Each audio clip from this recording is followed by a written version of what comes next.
Andalambena ny tsy fahafaliana androany ny mpivarotra moron-dalana.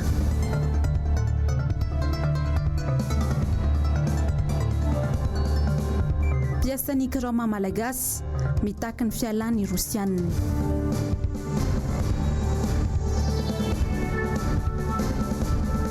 Tsy mazava ny fanapahan-kevitry ny HCC hoy Rivo Rakotovao. Ankafaliana no hitsidianay ny tokantranonao tompolasy tompokivavy amin'ity matonaly ity alakamisy fahaenina ny volana febroary taona 2024. Tonga soto amin'ny fotoana ny vaovao manasanao ampanajana anaraka izany hatramin'ny farany. Vaovao makasika ny zava-nisy tamin'ity niany ity feno ny kapoaka tsy misy ny vahaolana na neo ny heviny ireo mpivarotra moron-dalana tamin'ny androany. Miradora Benjamina no mitatitra ny vaovao eo amin'ny sariny Andry Rakotomalala. Mbola voaray volana latsaka izay no nametrahany senisy ny tafany ben'ny tanàna Nainandrentsitoaina teo amin'ny toerany. Zao sahady anefa dia zao ny zava-misy.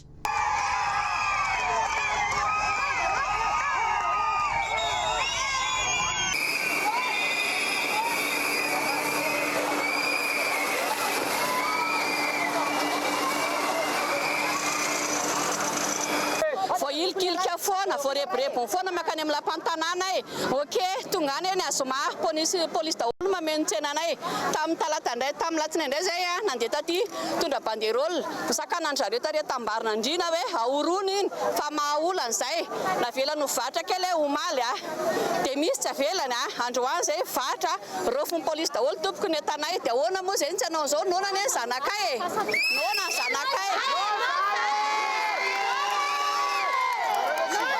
zay mbandrony radio niaraka nahazo autorisation hoe mahazo vatra dia zay nefa androany tsy navelany efa mahazo hoe nahazo vatra tsara kosa aloha fa mandainga sahatra mese fidy mihitsy na mialalana anay nakana hoe soliteny fa orony ny banderole iny na orina ny banderole tamin'ny talata nahazo vatra eo maly lama tsara misakafo ny zanakay androany indray raikitra indray izy ty tompo sisy ny zaridaina dia iny amin'ny statistique ary zay efa makasisina amapolo taona teo foana tsisy mialana iza mpitondra teo tsisy manala anay. Zay tompoko manaiky fandaminana zay raha ohatra misy solution le resaka fivarotana zay maka amin'ny sisa zaridaina amin'ny andrefana zay malalaka be ny territoirenay afaka mivarotra zany zay mangataka zay mba hivarotanay amin'ny sisiny na ray metatra miala amin'le fiefy fotsiny aza ny hivarotanay aty avelan'ny fiefy zay nefa koa zany mampalahelo misy police zany milaza taminay mihitsy hoe afaka mivarotra nareo manomboka amin'ny folo fa mbola isy lehibe andalo rehefa tonga ny tamin'ny folo na melatra zay dalany zareo avy atany zay dia zay hitako nyzoanay amin'izay tseny zay aty zay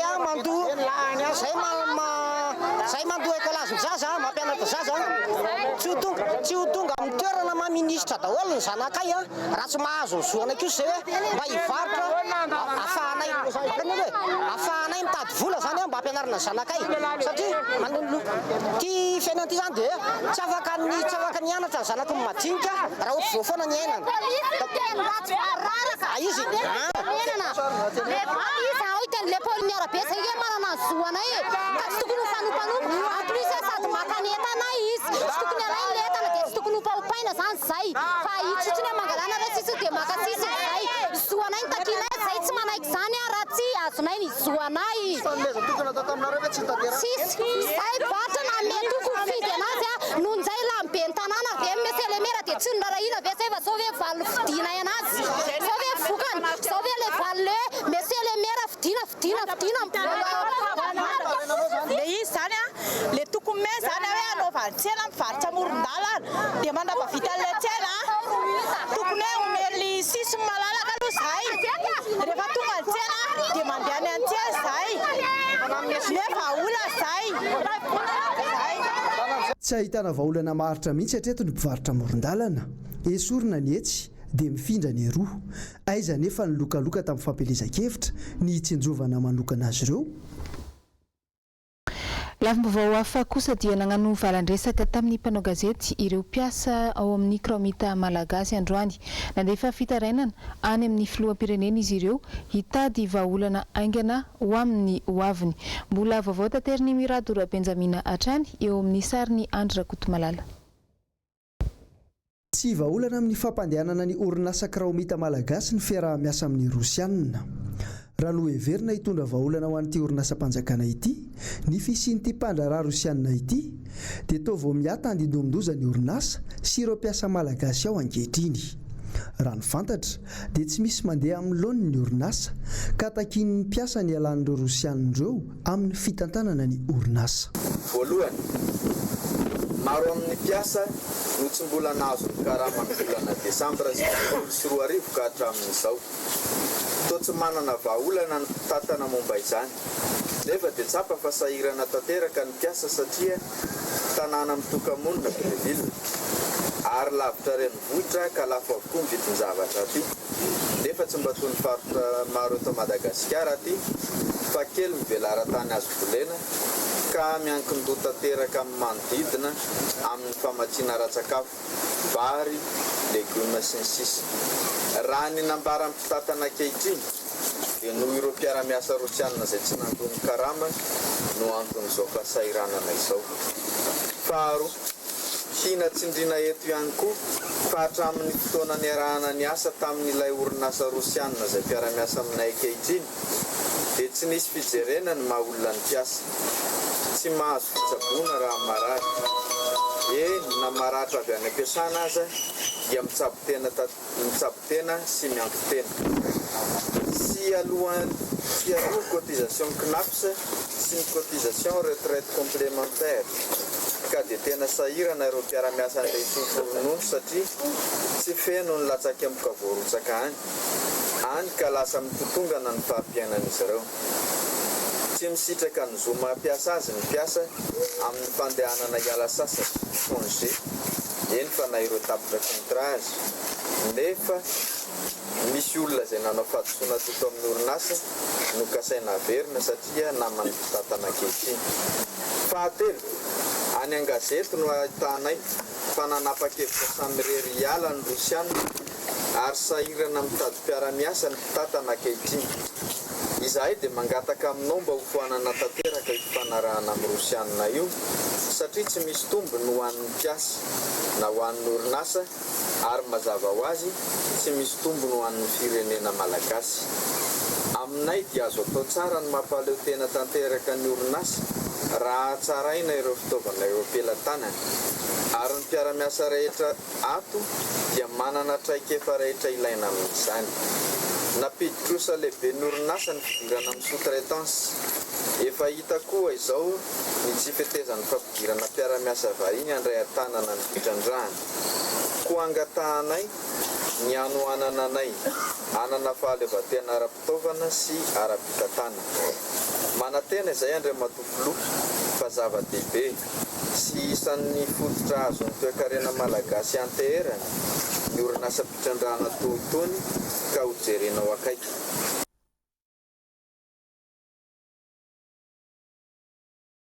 Fa lafim-baovao hafa kosa dia manoloana n'ilay fampahafantarana na communiqué izay navoaka ny avy eo anivon'ny ambasadin'i Frantsa tamin'ny omaly momba ny permis biometrika eto Madagasikara dia nisy ny fanazavana izay nataon'ny ministra eo anivon'ny gouvernemanta tamin'ity androany ity araka ny fanontaniana nataon'ny mpanao gazety azy. Fantatra fa tsy dia nazava loatra ny fomba nanazavana ity ministra ity any izany. Germaine Menjanahary no mitatra ny vaovao eo amin'ny rindran-tsary ny Manora Andriamalala. Nanapa-kevitra ny anavao ny drafitra ny momba ny fanakalozana i Frantsa raha arak'ity teny mita na ny communiqué izay navoaka ny ambasady ny Frantsa ity. Raha ny voalaza dia tsy mifanaraka amin'ny fenitra Europeana izany amin'izao ka dia tsy azo atakalo any Frantsa intsony izany manomboka ny faraika amin'ny telopolo ny volana Martsa 2024 ny permis biometrika eto amintsika. Niala andraikitra tanteraka ny ministera voakasika raha nanontaniana ny antony mahakasika ity olana ny permis biometrika ity. Raha vakitsika tsara lizy dia hoe les conditions de la délivrance aux izy an'ilay permis de conduire izany hoe ireo fepetra mba hazahoana an'ilay permis de conduire samy manana ny didy mampitsipika amin'ny fe ny zavatra rehetra misy aminy ohatrany hoe fe misy momba ny izay condition de délivrance zay zany ny tany rehetra ny tany européenne fantatsika amin'ny frantsay ao anatin'ny tany européenne dia ny tany européenne manana ny réglementation izay nitsipihany mazava omaly izy manana ny fepetra anazy manokana izy. Atreto dia tsy tena mazava ny fandraisana andraikitra ataon'ny fanjakana manoloana ity tanga ity, fa ny azo lazaina dia fiamorana ho an'ny Madagasikara izao tranga izao. Vaovaon'ny politika dia namoaka ny fanapahan-keviny omaly ny fitsarana avo momba ny lalam-pandrenana manoloana ilay fitoriana izay nataon'ny filohan'ny antenimiran-doolona Andriamatoa Rivo Rakotovao mikasika ireo didy itsivolana izay nataon'ny filoham-pirenena moa ity fitoriana ity raha tsy aivina.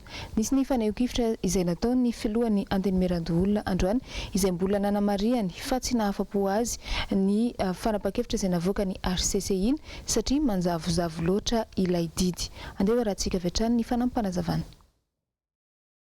Ya, voaka moa zany ny fanapahan-kevitra niraisin'ny HCC momba ilay rekety napetraky ny Sénat zany izay siniaviny tenako. Sotran'ny HCC kanefa betsaka amin'ny fanontaniana mipetraka amin'izao fotoana izao raha tena mamaky tsara ny décision izay niraisiny satria misavovorony rehetra amin'ny fanapahan-kevitra. Antony roa lehibe fotsiny aloha androany ny teneniny hoe rehefa inona moa zany no tsy maintsy tanterahana tsy misy fepetra-mbony hafa ny décision voakany HCC satria fantatsika fa tamin'ny 13 février dia namoaka momba ny ratification tsy nalavaka ninona izy fa nilaza hoe tsy maintsy alefa ratification. Amin'izao fotoana izao nefa dia zarazaraina inona ny antony, inona ny fanazavana an'izay zarazarana an'ireo ordonnance izay niraisiny. Ny faharoa lehibe koa tena manerana mihaino azy dia filazana zany ao hoe tsy voatery ny arahana ny ataoko hoe ny fempotoana tsy azo valozana izay nametrahana tsy maintsy rova ratification ireny satria tamin'ny volana Desambra 2014 zany no tokony napetraka izy ireny. Zany ve midika fa rehefa inona no azo atao an'izany ny décision ny HCC. Zay lazaiko hoe misavorovoro ny olona satria tsy mifanipaka be ny décision raisin'ny HCC, tsy niraisin'ny Sénat na ny présidence zany na nina fa ny HCC any mandray azy. Mandray izy 13 février, volana février tamin'ny herintaona, dia mandray indray zany izy zao volana février 2020 dia ohatran'ny tao mifanipaka mihitsy ka mampantany tena zao fotoana. Zay ny alako tsiny amin'ireo namako sénateur sy indrindrindra isika izay mihaino satria maha-olo-pirenena eno eo no mampalehibe ny Sénat nefa mampa-olo-pirenena no mampametraka fanontaniana amin'izao fotoana izao satria ny fanapahan-kevitra toy izany no mampisavorovoro ny vahoaka. Mety manakorotana ny firenentsika ary efa nanakorotana ny firenentsika zany ka mampametraka fanontaniana amin'izao fotoana izao hoe rehefa inona zany no tsy azo valozana io, rehefa inona ny azo dikaina le article 120 amin'ny constitution antsika izay milaza fa tsy maintsy tanterahana ny fanapahan-kevitra izay rainy HCC. Zany dia fanontaniana mipetraka daholo ankehitriny eo amin'ilay fanapahan-kevitra izay navoaka ny HCC ka mbola hanehoana hevitra orinan-kelin'izao satria vao zao no hita zany la izy dia mampametraka izay fanontaniana izay ary mahatonga ny olona hiverina lavidavitra kokoa tamin'ireo fepetra maro izay niraisin'ny HCC io nandritran'izay ataoko hoe herintaona na roa taona izay raha hiverina tamin'ny 2014 ianao na fempotoana na ny votoantin'ilay fanapahan-kevitra dia natao mihitsy. Tsy dia hoe akory tsy nanontany tena ny olona tamin'izany fa dia hoe fanapahan-kevitra io tsy azo ivalozana io. Ka rehefa inona izy zany no atao an'izay rehefa inona izy ny azo verenana hoe zaraina io le fempotoana napetraka tsy dia inona ny tena zava-dehibe fa azo apetraka amin'ny fotoana manaraka iny dia rehefa inona zany ny azo alamina ohatr'izay rehefa iza no afaka mampandamina ohatr'izay fa izy zany dia tsy azo valozana. Hitantsika fanontaniana lehibe zany eo amin'ilay fanjakana tandalana tiantsika hiara-petraka io ary ny olona voalohany tokony hiaro an'izany dia io HCC io, tsy ny Sénat tsy izay amin'ny zareo amin'ny exécutif fa arahan'io HCC io maso daholo ny rehetrarehetra mba hijano anaty lalàna izay. Kanefa mampametraka fanontaniana ankehitriny le HCC zany mijanona ao anatin'io fiarovana an'io lalam-pandrenana.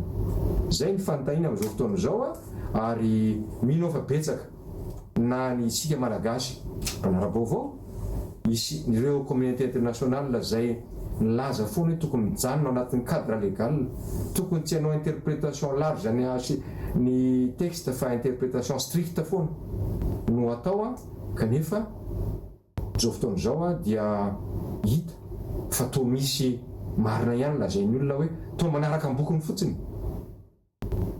Fantaina petraka zany amin'izao fotoana zao mila valina zany satria firenena raha manana io tsy tokony virafiraina ohatr'izao ny firenentsika fa ndao tsika hijanona ho tandalana ny firenentsika ka minso manantena ny tenako fa ame fanazavana bebe kokoa zay nandray fanapa-kevitra amin'izao fotoana zao satria zavorovory ny firenena ka tsy tombontsoako zany, tsy tombontsoanao, tsy tombontsoa malagasy zany ny arovana nanomboka tamin'ny 3 dia efa narovana izany mba tsy verina amintsika ntsony ny krizy aza dinitsika fa fanapa-kevitra toy izany ho iaho natonga ny zavorovorona, natonga fahatola, natonga fahandravana teo amin'ny firenentsika tsy tahiana zany ntsonytsika ka samy mitompona andraikitra eto amin'ity firenena ity ka izany ilazana amin'izao fotoana izao hoe mba mila fanazavana matotra amin'ireo zay nanapa-kevitra mba ahafahan'ny olona rehetrarehetra petraka ao ambanin'izay lalàna izay. Izay ny avy eny amin'ny lapany Anosikely fa ny eny amin'ny lapany Tsimbazaza ihany koa manoloana ny savorovory eo amin'ny karama ny solombavam-bahoaka dia toa tompotra ny miony ihany ireto mpisehatra eo amin'ny famolavolana ny lalàna ireto amin'izao olana mahazo azy ireo satria dia tsy fantatra mazava ny antony mahatonga ny olana eo amin'ny fandoavana izany karama ny solombavam-bahoaka sy ireo mpiasa eo anivony anteny mirandoolona izany. Andeha rahantsika ny fanazavana sy ny fanadadiana misy koa momba izay eo amin'ny sariny Manora Andriamalala. Misy fahatarana tsy tahaka ny mahazatra ny fandraisana karama ho an'ireo solombavam-bahoaka ny Madagasikara. Araka ny vaovao efa mielo moa dia misy ampahany amin'ireo solombavam-bahoaka no efa naharainy karamana fa ny hafa kosa tsy mbola nahazo izany. Azoko lambara fotsiny dia hoe tsy ohatra n'isan'andro ny fotoana andraisana karama fa aty amin'ny volana février zay vao mandray karama janvier. Misy nahazo mety resaka hoe virement bancaire angambany dia le hoe mandray espèce iny no somary miandry kely. Tsy ny solombavam-bahoaka irery ihany fa misy ihany koa ireo mpiasa eo anivony anteny miram-pirenena izay mampiodina ity androm-panjakana ity no velo taraina amin'ny fahatarany karama efa orovolana latsaka izao. Vaovao avy ny somary ivelany Antananarivo indray no entina amintsika izao tanteraka somatsara tamin'ity androany ity ny fampisalorana samboady an'ireo ben'ny tanàna izay ilany tao anatin'ny distrika ny Avaradrano misy commune 12 moa no mandrafitra n'izany distrika izany. Lanona-dehibe no nanatanterahana izany tamin'ity androany ity. Teny an-toerana i Germaine Menjanahary sy Manora Andriamalala mitatitra ny vaovao. Olana iraisan'ny malagasy saika manerana ny nosy, ny tsy fandriam-pahalemana, ny sosialy ary indrindra fa ny ara-tsindalana sy ny fananantany. Isan'ny manana andraikitra amin'izany ny commune amin'ny mahavondrom-bahoaka itsinjara-pahefana azy akaiky vahoaka indrindra. Ny vahoaka no nametraka fitokisana amin'ireo olom-bofidy. Noho izany, tokony isy ny tamberin'andraikitra ho an'ireo vahoaka madinika. Mangarahara fanetanana vahoaka ndray anefa ny adidy manarify azy tatitra mazava amin'ny vahoaka zay ihany natao fandrosoana firenena rehefa izay mangarahara vahoaka mazoto ny olona mandray anjara amin'izay andraikiny na araboly io na arakasa zay ihany rehefa ny ainiko izany tamin'ny fiangonana azoko antoka fa azo tanterahana satria olo fiangonana daholo koa ny ankabetsahana vahoaka. Ezaka ho commune maleo tena mba ahafahana zany manatanteraka ireo vina mpampandrosoana ireo dia efa misy ny ezaka zay ataonay zany mahakasika an'ireny lalana satria ao moa ireo fanetanana ny olona zay mba ikojakoja ireny efa misy zay moa dia ny fampidiran-ketra ihany no vahaolana tsy maintsy trandrahanay amin'izay. Satria eo amin'ny 12 kilometatra eo dia tonga ny Ambomanambolana mialana Antananarivo renivohitra ary ao ny mpamatsy ny légumes ho an'ny Antananarivo iray manontolo dia nefa ny lalana izay tena hita fa mbola saron-dalana dia saron-dalana ka angatahana fanampiana, angatahana tolo-tanana amin'ireo rehetra izay malala tanana ihany koa moa ny fanjakana foibe mba hiaraka hijery an'izay fampandrosoana miaraka izay. Mazava ho azy ny commune miara-miasa amin'ny domaine raha resaka fananantany fa ihany koa manomboka eto zany dia ny fanaovana ny informatisation angambany ny acte de vente ao anatin'ny commune izay no ohatrany hoe ezaka tokony ataonay mba azahoana mifehy izany resaka hoe double vente zany fampiofanana andreo mpiasa ny commune hoe hiatrika amin'ny zavatra fandraisana olona izany. Tena mampiavaka ny commune Anjeva ialako tsiny amin'ilay fomba fiteny aloha fa dia commune nipoiran'ny filomarika Ravalomanana io 520 isan-jaton'ny olona amin'ny commune Anjeva Gare dia 5 mpamboly sy mpiompy daholo ary ny légume no tena vokatra ao izany hoe mamatsy ny tsenana Nosbe, ny tsenan'ny Mahazo indrindra ny tsenan'ny Tamatavy akoatra ny fampandrosoana sy ny fametrahana an'ireo foto-drafitrasa dia tsy maintsy hijery ihany koa efa ao anatin'ny programme fampandrosoana moa zany ny sosialim-bahoaka. Ny fiaramientan'ny vahoaka izay nametraka fitokisana no isan'ny paikady mahomby ahafahana miroso ho any amin'ny fampandrosoana. Raha ny fiaramiasa dia tena hiara-iasa hiara-iakakaiky zahay satria fampandrosoana no jerena.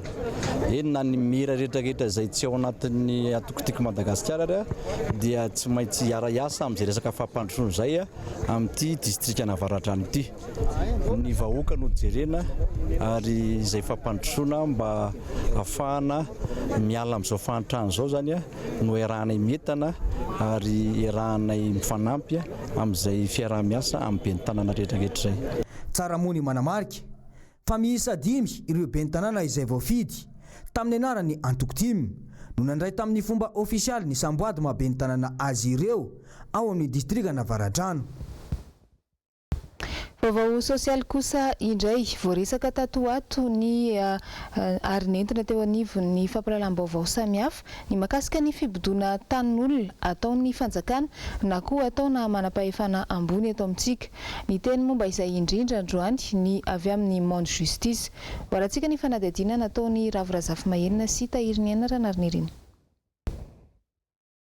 Fanombohan'ny asa izay ho ataonay zany manomboka zao dia eo amin'ilay hoe fakana ankerin'ny tany na accaparement des terres. Zay zany no anombohany azy. Raha ohatra ka samy tany teo amin'ny hôtel Anosy ianareo dia fantatrareo fa ny monde justice dia afaka mitondra manamboatra izay eritreretin'ny olona fa tsy rariny eo anivon'ny fitsarana na fitsarana eto toerana na fitsarana eraka izao tontolo izao arakaraky ny fomba fisehoany. Tokony isy tanàna avao tokony misy fivelarana tanàna fa ny fahafahana mametraka an'izay zavatra izay satria tsika miaina ao anaty demokrasia dia hoe andaory resahana izay zavatra izay. Ny farany fotsiny dia ny hoe efa voalaza ihany izy fa tsindriana ihany ny monde justice dia afaka mitory ary matoy izy afaka mitory zay dia satria mifampiraharaha amin'ny Nations Unies. Manomboka miseho tsikelikely ny endrika fakana ny tany malagasy amin'ny hery famoretana sy fandrahonana ny mampitovy azy anamboarana taratasy osika avokoa toy ny siratana amin'ny anaran'olona ary lazaina fa hananana pirofo tany izay saika ambolena olon-tsotra na efa misy trano mitsangana efa ny taonany maro.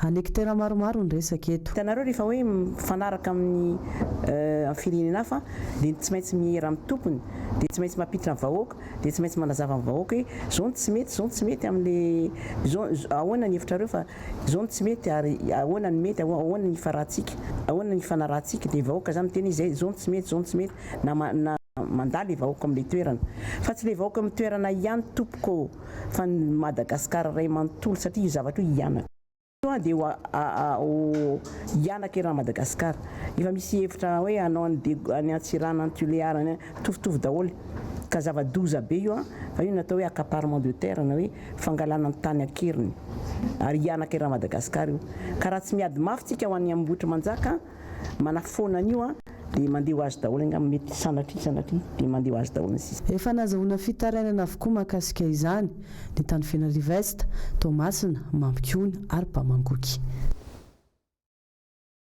fa ao ambadiky ny mponina ambotry manjaka tanteraka araka izany ity fikambanana Monde Justice ity manoloana ny fikasan'ny fanjakana anototra ny tanimbary eny antoerana. Izay no anisany nivoatra ihany koa tamin'ity androany ity. Mbola vaovao tanteriny Ravirazafy Mahenatra ny eo amin'ny sariny tahiriny aina ranariny. Vona hitondra andrara eo anivon'ny fitsarana iraisam-pirenena mba hampiarana ny lalàna velo eto amintsika mahakasika ny fibotoana tan'olona amin'ny firaisamon'ny pirenena Monde Justice. Manomboka ambotry manjaka ny fibotoana ny tany malagasy, manao tsindro ifalavo ny fitondram-panjakana ary manao izay fomba rehetra andravana ny fananan'olona efa teo 100 taona maro. Porofony no tendrena minisitra manokana isana ny toeram-ponenana. 270 ny olona efa vonona andray vola. Io lazainy vonona andray vola io ny akamarony dia lazaiko anareo eto fa sotominy any anaty 4x4 raha mbola tsy vita ny taratasinao dia anova menace. Zay le méthode-ny zareo. Manana méthode opératoire izy dia mandrahona dia matahotra ny olona hoe alainay ny tanimbary tsy alohanao ve maka vola tondray alainay fotsiny amin'izao. Fa 142 fotsiny nisan'ny olona eny ambotry manjaka sy manodidina. Natao daholo ny rehetrarehetra fa tsisy miembotra ireo na iray aza. Ohatran'ny hoe tsy nanao le teo aloha omena ministra vaovao zay ministry ny Nouvelle Ville fa maninona tsy anikafa aloha ny natombony le izy fa tsy maintsy ambotry manjaka. Tsangany zany zay io vonona hoe na inona iseho na inona iseho didy any amin'ny tribunal administratif so hoe fandrasanay efa inefatra navadiny zay hoe am'izao indray am'izao satria fantany fa afaka koa izahay miantso ny tribunal international ikarakaraandreo rehefa samy andeha hatrany amin'ny farany ihany. Tsy ambotry manjaka sy ny manodidina ihany no voakasika eto. Tafiditra ao anatin'ny tetikasa ihany koa feno arivony mamy sy ny any amin'ny faritra. Hijanonantsika hatrany izay vaovao sosialy izay fampiakarana ny etra takin'ny fanjakana amin'ireo mpivarotra sy mpandrara ao Ambatolampy ny fanjakan'ny kolikoly eo amin'ny Ivoketra. Ireo no anisan'ny fitakiana ka nahatonga ny fitokonana ny mpivarotra sy ny mpandrara ao Ambatolampy tamin'ny faraparan'ny volana Janoary teo iny. Andeha arahantsika ny manodidina an'izay tanteriny Jessica Miray sy Manora Andriamalala. Ny 27 ny volana Janoary teo hidina an-dalambe ny mpivarotra vilany sy mpandrara ao Ambatolampy. Antony manohitra ny fidangany etra sy ny fanjakan'ny kolikoly. Ny voalohany aloha zany dia teo amin'ilay hoe ny mpivarotra majinika izay nitakiana etra ambony lavitra noho ny fandohany isan-taona. Satria novaina le fomba fanamaritana ny letra. Faharoa ny teo am-pandrara salatsalany dia nitakiana redressement zay efa tamin'ny redressement fiscal zay efa tamin'ny taona 2016 izay efa nivalina tamin'izany fotoana zany no naverin'ny zareo indray ny fomba nikajiana anazy ka nahatonga fimenonana satria lasa tafiakatra ambony loatra zay tsy ho vita amin'ny mpandrara mihitsy no andohana azy. Izay koa zany antony lehibe faharoa. Ary fahatelo farany dia ny fisina fomba fiasa hatramin'izay teo anivon'ny mpiasan'ny etra ny Ivoketra izay mampiay azy satria misy endrika kolikoly amina resaka fampiororona sy fanaovana atso-jay amin'ireo le mpandrara majinika indrindra izay tsy mahafantatra ary tsy mianatra ihany koa ka nisy fanararotana zay efa nitambatra taona maro. Efa nisy kosa ny fifampiresahana tao aorian'ny fidinana an-dalambe io manantena ny andravonana ny olana araka izany ireo mpandrara ary ny tanany teny nomeny ny fanjakana. Mino zay fa misotra amin'izay lalan'ny fampiarana ny vahaolana maharitra izay zareo izay iteraka olana maromaro mihitsy tato ato ity fampiakarana amin'ny vola aloha amin'ny fanjakana ity izay mahalasibatra ny vahoaka madinika. Eo ny fampiakarana ny saran'ny fitsaboana sy ny forery eto Antananarivo, ny fikasana ampiasan'ny vola eo anivon'ny CNAPS dia ity fampiakarana ny tataoketra ity ihany koa. Mampanontany tena ny amin'ny hoe misy vola be tokony ho fenona marina ve ka ny madinika no ameno azy. Fa vao nanomboka nipoitra ilay valanaretina coronavirus tany Chine dia nanidy ny varavarany tamin'ireo mpanondrana hazandrano mamatsy ny tsena ao amin'izy ireo i Chine. Isan'ny voakasika izany Madagasikara izay manana ny faritra boeny iray amin'ireo loharano mpamatsy ny firenena sinoa amin'ny resaka hazandrano. Hita sahady ankehitriny ny vokatra izany fiaton'ny ny fanondranana hazandrano makany Chine izany. Neo raha antsika ny andindiny izay amin'ny rindran-tsary ny Tokira Marolahy. mitobaka eny an-tsena ao mahajanga amin'izao ny karazana hazan-dranomasina tafidina hatrany amin'ny atsasabidiny ny kilaony makamba satria raha manodidina ny 5,4 alina ariary izany teo aloha 5,1 alina ariary ankehitriny dia efa mahazo iray kilao. Antony mahatonga izany ny fanambarana izay navoaka ny sapatra rahaparitra misahana ny fambolena sy ny fiompiana ao Boeny izay nampiato mandritra ny fotoana tsy voafetra ny fanondranana vokatra an-dranomasina rehetra ho an'ny Chine.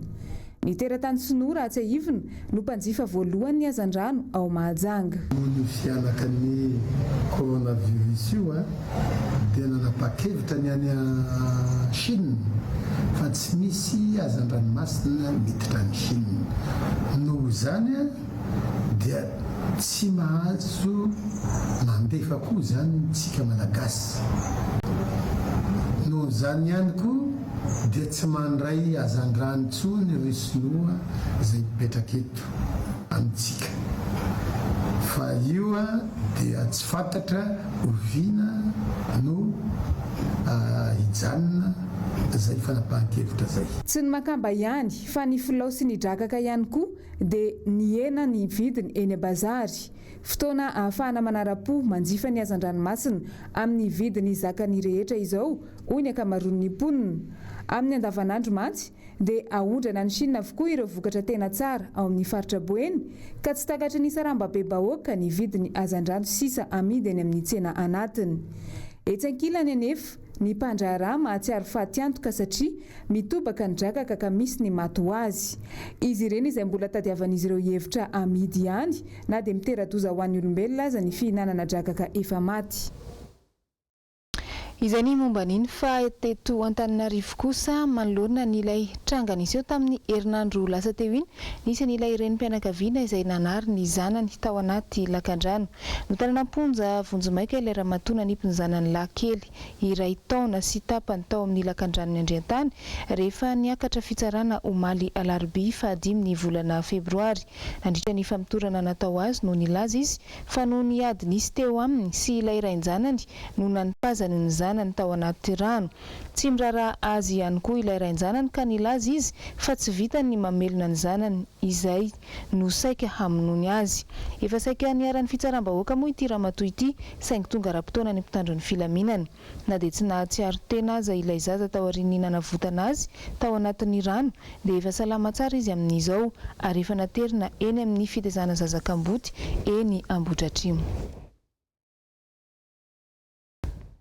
Fa vaovao eo amin'ny sehatra iraisam-pirenena dia nitrangana lozam-piaramanidina tao Istanbul tamin'ny omaly alarobia atoandro. Nitondra mpandeha 320 amby ity ka 3 no maty ary 770 kosa no naratra. Any Etazonia indray dia no ahafahan'ny fitsarana madio ny filoham-pirenena Donald Trump maneho ny hafaliany tao anatin'ny Twitter moa izy ity tamin'ny omaly milaza ny tanjany ihany koa. Jessica Mirai no mitatra antsika ny andindin'izay vaovao izay eo mirindra tsara ny tokra marolahy. Trump forever hoy ny fanehoan-kevitry Donald Trump tao amin'ny tambazotra Twitter omaly. No ahafahan'ny fitsarana madio tokoa i Trump tao aorian'ny fitsarana ny sakanongana ny senateur azy. Ny ataony sangisangy tao amin'ny Twitter ihany koa ny mahamatanjaka azy ny fahafahany mijanona ao amin'ny Maison Blanche mandrakizay. Indrisany efa hoy ny lahatsoratra ny BFM TV fa tsy avelan'ny lalam-pandrenana Amerikana anao izany izy satria tsy mahazo manana mandat mihoatra ny roa. Anisan'ny nahafaly Trump ihany koa ny faharesenana azo ny antoko ny demokrata ao Iowa. Tao Istanbul no ny toetrandro ririnina any an-toerana dia sarotra ny fipetrahan'ny fiaramanidina ao métropole turque. Boeing 737 iray mitondra mpandeha 320 no nizara telo omaly vokatry ny fivoahan'ny piste ny atterrissage tao aorian'ny orambetany Istanbul. Boeing 737 ny kompania turque Pegasus izy ity. Tao aorian'ny fivoahan'ny piste nizara telo ilay fiaramanidina ka nirehatra avy eo. Vokany olona 3 no maty ary naratra avokoa ireo mpandeha ambiny. Inany koa nandesintsika namarana ny vaovao tamin'ny tiany ity mankasitraka anao nanaraka izany hatramin'ny farany. Manome fotoana ho anao ny tenako amin'ny manaraka indray. Samy tsara tompo lahy sy tompo vavy.